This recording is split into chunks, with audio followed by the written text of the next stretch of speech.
Hey folks, we're back. I'm your host, BKP. Good morning from the office, North Georgia's only live online morning show. Now, you do know here's all the ways you can contact the show. 706-889-9700. There's our email address and social media ways to follow the show.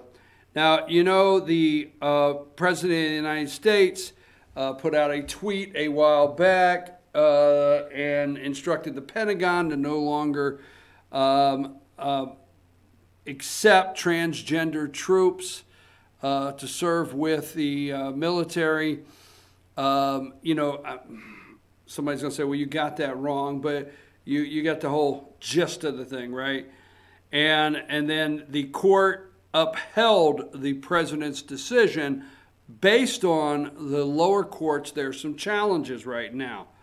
But, look, the whole transgender thing, go at 49. This is one of the freak shows, okay? All right? Come on, man. Come on, man. This is Congressman Chris Pappas, okay? My guest for the State of the Union will be Trayvon Dignard, a transgender Navy veteran. The Trump administration's transgender service ban makes America less safe.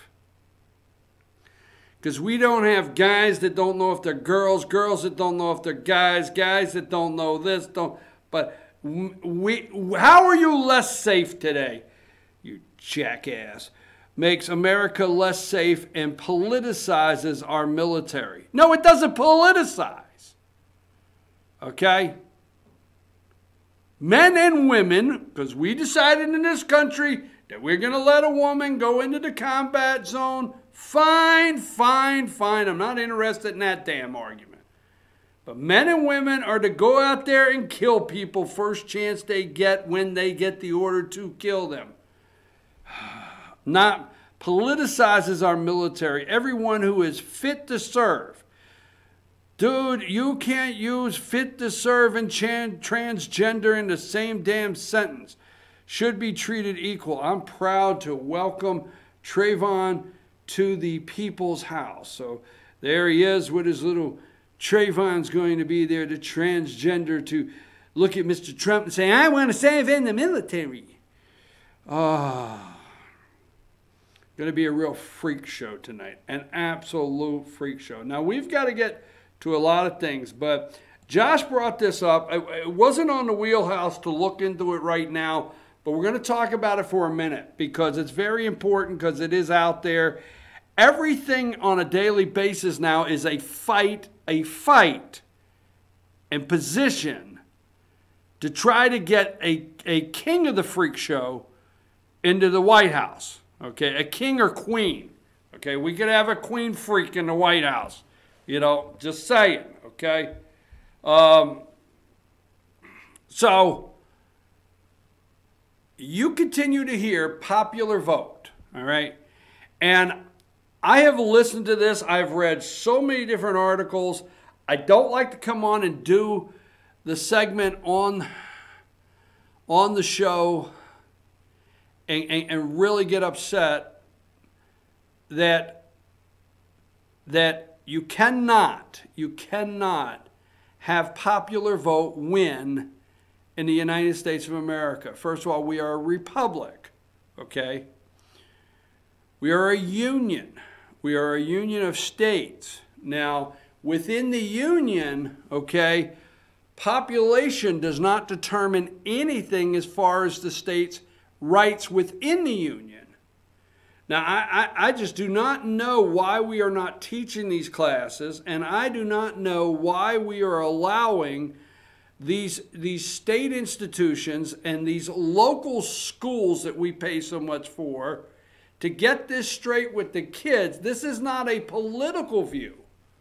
This is not a Republican or Democrat.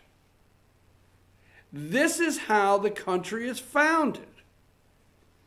You see, regardless if you like it or not, the state of California has no more rights as a state within our Constitution and within the framework of our republic, the Union, as Rhode Island or Connecticut.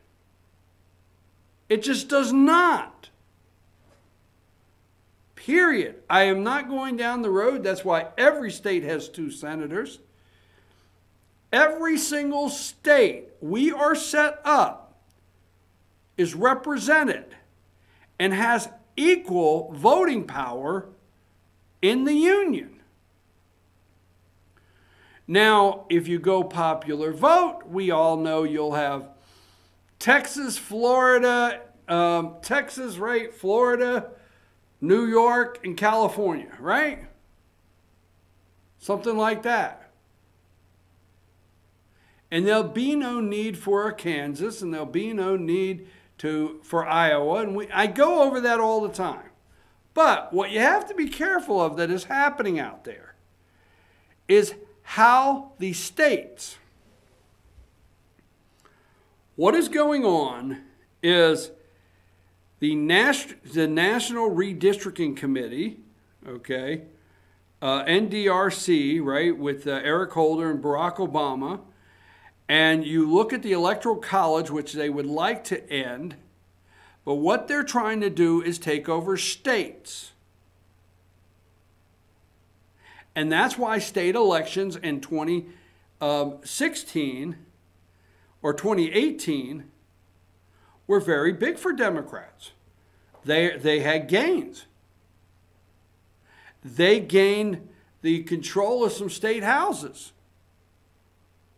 They got power numbers back right here, even in Georgia. They didn't gain control of the state house in Georgia, but they got some power numbers back.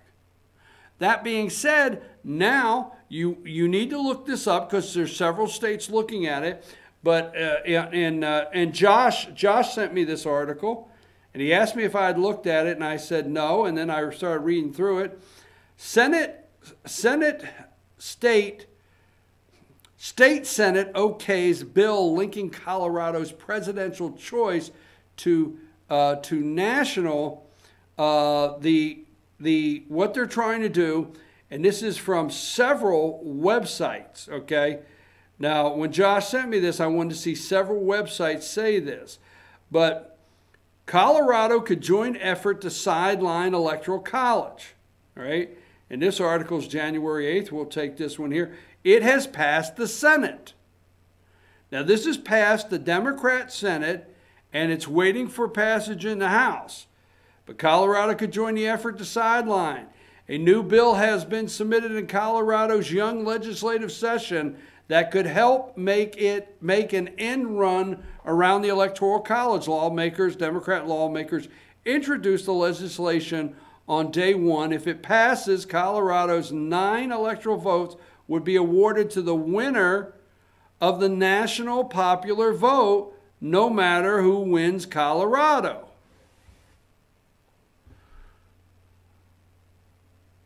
Why would you campaign there? That's exactly what we're talking about would happen. If you go to popular vote, you'll have candidates. You know, Trump, they made fun of Trump. They made fun of Trump, okay? And he said, well, you know, I could have done better in California. Maybe I could have won California. Because if it's popular vote, Trump wouldn't have went to West Virginia. If it's popular vote, why would Trump go to Michigan? If it's popular vote, why would you go to Iowa? Right?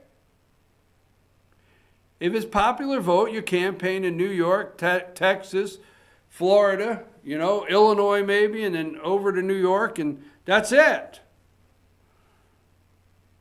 So if you're going to get these center states like Colorado to say, hey, we're going to send our 9 to whoever wins the numbers, well, then you're going to start campaigning in the bigger states to get all the numbers you can in those states. Where you say, well, you know, Republicans lose California, you know, 70-30. Okay? Well, Democrats would rather you lose 75-25 and up that popular vote if states like Colorado are going to give their 9 votes away. Stuff like this has to stop. And it needs to be put a stop. It has to stop, and that stop needs to be put in place by local legislators, local educators, and local colleges that actually teach these children the truth of the Union and the Republic that they live in and what the Electoral College really means. All right, we're going to move past that. Thanks for bringing that up, Josh. I'm glad you did. We got to keep an eye on that one. Keep an eye on that subject. You did a good job bringing that up. Thanks. All right. Now, I want to go back to the State of the Union for a minute, because the media this morning, and I don't want to leave this out, they were talking about how the president, now, this is something else, okay? So, number 42, all right? Give me 42.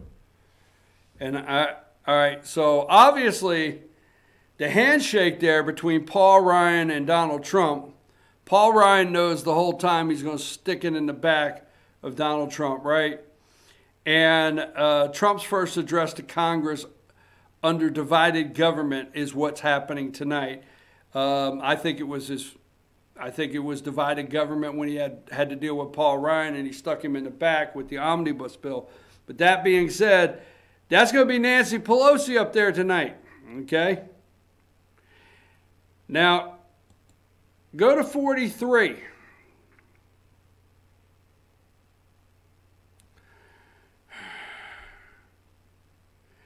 Now, this is exactly what CNN did. Wait a minute, go back 41. Look at the timestamp, all right? 1:01 a.m., meaning, 4:01 a.m., okay? Immediately, they start the morning with that. I'm sorry, which one did I ask? 43. I said 40. Go back to 42. I'm sorry, okay? There you go. So they start right there, 1:01 a.m., 43, very next one, still 4:01 a.m. this morning. This is what they go into. What to watch in Congress this week. Today, Trump delivers State of the Union. Wednesday, Jerome Corsi subpoenaed to appear before Senate Intel. House Intel vote on sending transcripts to Mueller. This is what they're saying. This is what the background of what Trump is dealing with going into the State of the Union. What to watch for this week, okay? Thursday, hearing on family separation, okay? Thursday, Senate Judiciary vote on William Barr's confirmation. House Ways and Means hearing on presidential tax returns. That's what to watch for this week. House Ways and Means hearing on presidential tax returns. Oh, yeah. Yes, I told you it's going to be every day. Friday of this week, Roger Stone gag order hearing. And also on Friday, Michael Cohen closed testimony to House Intel. Friday also, acting AG Matt Whitaker testifies to House Judiciary Committee. Right underneath there, President Trump delivers State of the Union address tonight. But what to watch for in Congress this week? What to watch for? I got a couple I want to try to see if I can get to before we go to our first another break here. What to watch for this week?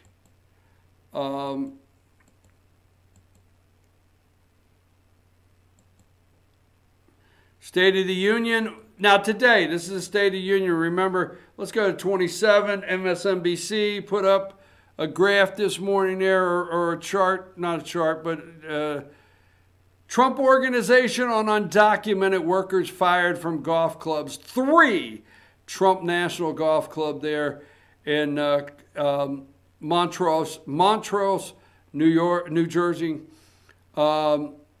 3 Trump National Golf Club, Pine Hill, New Jersey, and 1 at Trump National Golf Club, Hudson Valley, and that's at Hopewell Junction, New York. That's a little graphic they put up there.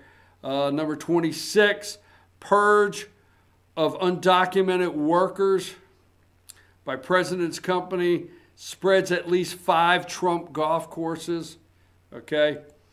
And now here is the graph.